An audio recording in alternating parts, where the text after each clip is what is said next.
Hey everyone, having problems with Looker Studio. In this video, I'll show you how to fix common Looker Studio errors step by step. First, check your data source connection. If your report shows missing data, open the data source settings and reconnect or refresh the connection. Next, check your permissions. Expired access or incorrect account settings can prevent Looker Studio from loading your data. If charts are not displaying correctly, review the selected fields, filters, and calculated formulas to find possible errors. For slow-loading reports, reduce the number of charts, optimize your data sources, and remove unnecessary elements. If your data is not updating, check the refresh settings and make sure your original data source has the latest information. You can also try refreshing the browser, clearing cache, or reopening the report if Looker Studio is not responding.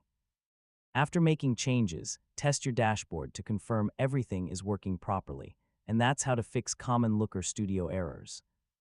By checking connections, permissions, and report settings, you can solve most dashboard problems quickly.